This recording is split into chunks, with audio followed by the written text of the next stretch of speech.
વરસાદને લઈને હવામાન વિભાગે પણ આગાહી વ્યક્ત કરી છે। આગામી 7 દિવસ વરસાદની આગાહી જો આપણે સમજીએ તો દક્ષિણ ગુજરાતમાં વરસાદ પડી શકે છે। નવસારી, તાપી, ડાંગ અને વલસાડમાં આગાહી પડી શકે છે।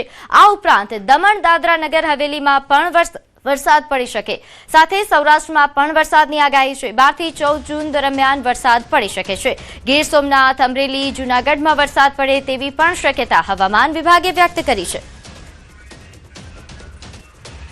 गुजरात रीजन में हल्का से मध्यम बरसात का संभावना है। इसमें मेनली आपका दक्षिण गुजरात की जो जिलाएं हैं जैसे नवसारी, तापी से लेकर आगे वाला जो डिस्ट्रिक्ट्स है, वलसाड, डांग, दमन, दादरा, नगर हवेली, और इसके आगे फिर अगले 7 दिन ऐसा ही रहेगा। गुजरात का जो बारिश का स्थिति हल्का से मध्यम बरसात रहेगा। फिर डे 5 से इसमें आपका बरसात बढ़ने का संभावना रहेगा, मतलब ज़्यादा एरिया में हल्का से मध्यम बरसात होने का संभावना रहेगा। सौराष्ट्र कच्छ में अगले 4 दिन शुष्क मौसम रहने का पूर्वानुमान है। 12 से लेकर 14 जून तक हल्का से मध्यम बरसात संभावना रहेगा। जैसा इसमें जो डिस्ट्रिक्ट आएगा अमरेली और भावनगर या गिर सोमनाथ, इसमें बरसात होने का संभावना रहेगा 12 जून से। उसके आगे जो अधिकतम तापमान का बात करें तो अगले 7 दिन तक कोई अधिकतम तापमान में कोई बड़ा बदलाव नहीं रहेगा। આગળ વાત કરીએ દિલ્હી એરપોર્ટ પર ભારે પવને તબાહી મચાવી છે। વાવાઝોડાના કારણે દિલ્હી એરપોર્ટ પર નુકસાન થયું। એર ઇન્ડિયાના 3 વિમાનો ક્ષતિગ્રસ્ત થયા। ગ્રાઉન્ડ સપોર્ટ સાધનો વિમાનો સાથે અથડાયા હતા। અચાનક આવેલા પવન અને વરસાદથી ઘટના સર્જાઈ। એટીસી દ્વારા અગાઉ કોઈ હવામાન ચેતવણી ન મળ્યાનો પણ દાવો થઈ રહ્યો છે। ચેતવણી ન મળવા અંગે ડીજીસીએ તપાસ કરશે। અન્ય એરલાઇન્સને પણ નુકસાનની આશંકા છે। તો આ તરફ ડોમિનિકન રિપબ્લિકમાં એક ભયાનક વિમાન દુર્ઘટના સર્જાઈ છે। અહીં મળતી માહિતી અનુસાર એક ખાનગી જેટ ટેકનિકલ ખામીના કારણે ઇમરજન્સી લેન્ડિંગનો પ્રયાસ કરતી વખતે વિસ્ફોટ થયો। વિમાનમાં સવાર પાયલટ, કો પાયલટ બંનેનું ઘટના સ્થળે મોત થયું। તો આ ખૂબ જ ગંભીર દુર્ઘટના, વિમાન ક્રેશની આ દુર્ઘટના જે સામે આવી છે ડોમિનિકન રિપબ્લિકમાં, જે ખાનગી જેટ લેન્ડિંગ સમયે આ રીતે વિસ્ફોટ થતા પાયલટ અને કો પાયલટનું ઘટના સ્થળે મોત થયું।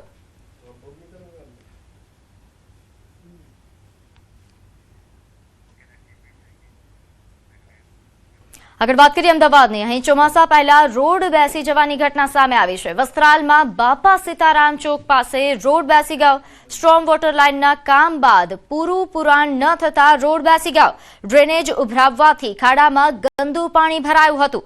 કાર ખાડામાં ફસાઈ જતા અન્ય વાહનની પણ મદદથી તેને બહાર કાઢવાની ફરજ પડી હતી। સ્થાનિકોમાં તંત્ર સામે ભારે રોષ જોવા મળી રહ્યો છે। તાત્કાલિક સમારકામની માંગ કરવામાં આવે તેવી હાલ સ્થાનિકો માંગ કરી રહ્યા છે।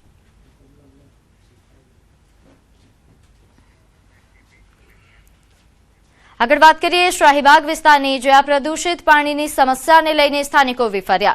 ભોગીલાલની ચાલીમાં પાણીની ફરિયાદના પગલે તપાસ માટે પહોંચેલી ઇજનેર વિભાગની ટીમ અને સ્થાનિકો વચ્ચે શાબ્દિક બબાલ થઈ। મોટી સંખ્યામાં લોકો એકત્ર થઈ જતા પોલીસને બોલાવવાની ફરજ પડી। અંતે પોલીસે મામલો શાંત પાડ્યો હતો। સ્થાનિકોનો આરોપ છે કે લાંબા સમયથી અહીં પ્રદૂષિત પાણી આવતું હોવાની ફરિયાદ કર્યા છતાં કોઈ નિરાકરણ નથી આવતું, જેના કારણે આ રીતે આક્રોશ ફેલાયો હતો।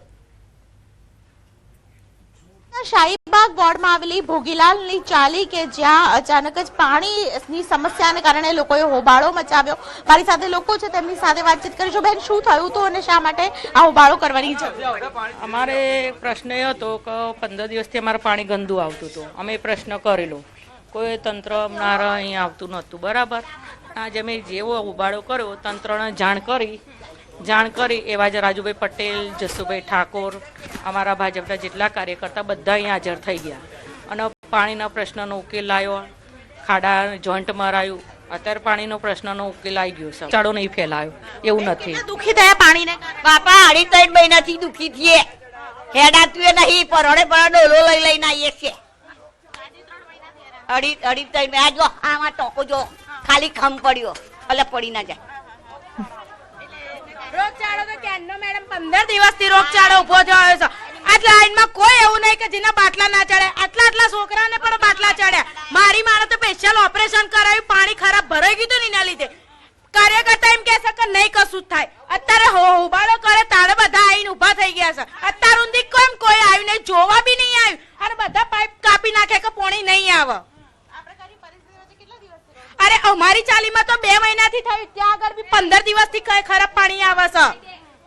15 દિવસથી જે પ્રકારે ખરાબ પાણી આવે છે તેને કારણે લોકો ત્રાહિમામ પોકારી ગયા છે, અને જે પ્રકારની પરિસ્થિતિ છે આ પરિસ્થિતિ વચ્ચે ખાસ કરીને પાણીની સમસ્યા વચ્ચે અત્યારે તો ટેમ્પરરી સોલ્યુશન લાવી દેવામાં આવ્યું છે, ટેન્કર લાવી દેવામાં આવ્યું છે, પરંતુ પરમનન્ટ સોલ્યુશન ક્યારે આવશે તે હવે સવાલ છે. દીપિકા કુમાર, ન્યૂઝ 18 ગુજરાતી, અમદાવાદ. તો ઘટનાની જાણ થતાં કોર્પોરેટર જશુભાઈ ઠાકોર પણ સ્થળ પર દોડી આવ્યા અને તાત્કાલિક પાણીના ટેન્કરની વ્યવસ્થા કરાવી હતી. કોર્પોરેટરે જણાવ્યું કે સમસ્યાના નિરાકરણ માટે કામગીરી શરૂ કરી દેવામાં આવી છે અને જો કોઈ અધિકારી બેદરકારી દાખવશે તો તેની સામે કાર્યવાહી કરવામાં આવશે.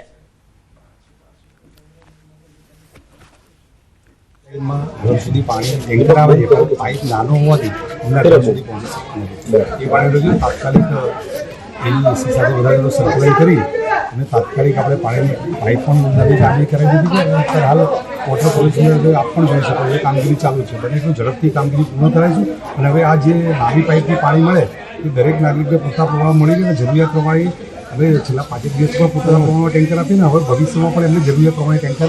એમનો પ્રશ્ન એ કહ્યું કે અમારા જે બહેનો છે એ લોકોને ખાડો ખોદવાથી પાણી મૂકવામાં તકલીફ આવી એટલે ટેન્કર આવે છે પણ પાઇપ નાનો થયો છે. અત્યારે અમે મળી અને એનું સોલ્યુશન કર્યું. અત્યારે હાલ એની પાણી લાંબા પાઇપથી પાણી ચોખ્ખું પાણી આપવાની.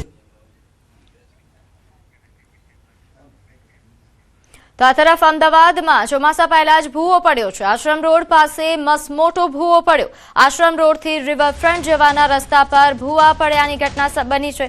અમદાવાદ મ્યુનિસિપલ કોર્પોરેશન દ્વારા જાણ થતાં ચારે તરફ બેરિકેડ લગાવી દેવાયા છે. તો આ દ્રશ્યો છે આશ્રમ રોડના, જ્યાં ચોમાસા પહેલા જ ભૂવો પડી ચૂક્યો છે.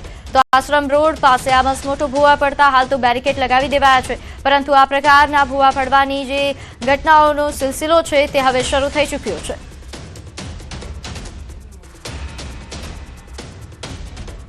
જે રોડ છે રિવરફ્રન્ટને જોડતો આ મુખ્ય રોડ છે આશ્રમ રોડથી, અને સાથે જ તેની અંદર આજે વહેલી સવારથી જ ત્યાં કહી શકાય કે બ્રેકડાઉનની શરૂઆત થઈ હતી. તેના જ કારણે જે મસ્ત મોટો જે ભૂવો છે તે દર્શન પોતાનો પ્રયાસ કર્યો છે. આપ જોઈ શકો છો કે આ આખો જે ભૂવો છે તેને હાલ બેરિકેડ કરી દેવામાં આવ્યો છે અને ખાસ કરીને તેની ડેપ્થ ઘણી બધી કહી શકાય કે નીચે જોવા મળી રહી છે અને કદાચ આ ભૂવો હજુ પણ વધુ મોટો થઈ શકે છે તે પ્રકારની સ્થિતિ જોવા મળી રહી છે અને હાલ દ્રશ્યોમાં પણ જોવા મળી રહ્યું છે. આગળ વાત કરીએ, 14 વર્ષની કિશોરીનું હાર્ટ એટેકથી મોત થયું. જામનગરના ચાંદી બજાર વિસ્તારનો બનાવ છે, જ્યાં 14 વર્ષની આનંદી રાજેશભાઈ મોદીનું હાર્ટ એટેકથી મોત થયું. ગઈ સાંજે રેસ્ટોરન્ટમાં ભોજન બાદ બાળકો સાથે રમતી વખતે તે અચાનક જમીન પર ઢળી પડી. પરિવારજનોએ તાત્કાલિક હોસ્પિટલ ખસેડી સારવાર આપવાનો પ્રયાસ કર્યો હતો, પરંતુ ડોક્ટરોએ તેને મૃત જાહેર કરી. માત્ર 14 વર્ષની ઉંમરે હાર્ટ એટેકથી થયેલા મોતથી પરિવાર અને સમાજમાં શોકની લાગણી વ્યાપી ગઈ.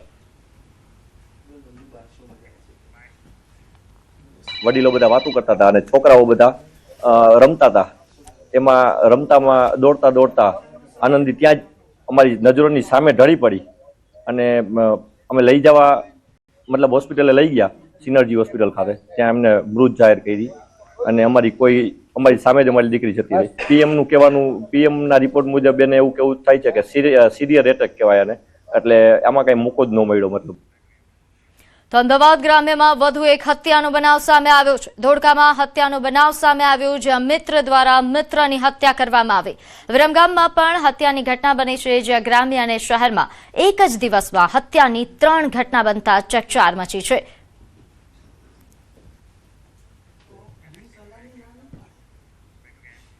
તો આગળ વાત કરીએ, રાજ્યસભા ચૂંટણીને લઈને ભાજપના 4 ઉમેદવારો રાજુ શુક્લા, માનસી પરમાર, જીતેન્દ્ર કંજારિયા અને મુકેશ રાઠવાએ આજે સત્તાવાર રીતે ઉમેદવારી ફોર્મ ભર્યા છે.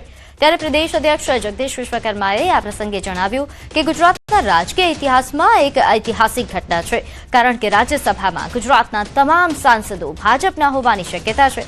કોંગ્રેસે એક પણ ઉમેદવાર જાહેર કર્યો નથી. ગુજરાત સંપૂર્ણ કોંગ્રેસ મુક્ત બનવા તરફની આ ઐતિહાસિક ઘટના.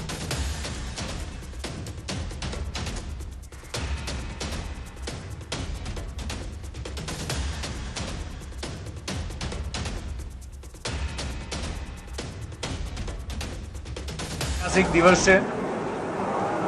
ગુજરાત જ્યારે 1960માં મહારાષ્ટ્રથી અલગ થયું ત્યારબાદ આજે પ્રથમ વખત એવી ઘટના બની રહી છે કે રાજ્યસભાના 4 સભ્યોને જે આજે ફોર્મ ભરવામાં આવ્યા છે, ગુજરાત કોંગ્રેસ મુક્ત બની રહ્યું છે કે આ 4 ઉમેદવારો આગામી દિવસોની અંદર એ ગુજરાતનો અવાજ બની અને દેશના યશસ્વી પ્રધાનમંત્રી માનનીય મોદી સાહેબના વિકસિત ભારત 2047 જે સપનું છે એ ચોક્કસ પાર કરશે. રાજ્યસભાના સભ્યનું નામાંકન દાખલ થઈ રહ્યું છે. હું 4 અમારા ઉમેદવારો છે જે ભાવિ રાજ્યસભાના સભ્યો છે. એમ કહું તો પણ ખોટું નથી, રાજ્યસભાના સભ્ય બની ગયા છે એવું કેવું તો પણ પત્રકારોની વચ્ચે મને એવું લાગે છે કે ખોટું નથી. એવા અમારા 4 રાજ્યસભાના સભ્યો ભાગશાળી છે. કોંગ્રેસ મુક્ત ગુજરાત આ કલ્પના એક ગુજરાતે શરૂઆત કરી છે. આ ઐતિહાસિક ઘટનાનું ગુજરાત સાક્ષી બન્યું છે. તો ભાજપ તરફથી મેદાનમાં ઉતારેલા 4 મુખ્ય ચહેરાઓએ વિજય મુહૂર્તમાં ચૂંટણી અધિકારી સમક્ષ પોતાનું ફોર્મ રજૂ કર્યું, જે બાદ તેમણે શ્રેષ્ઠ નેતૃત્વનો આભાર માન્યો.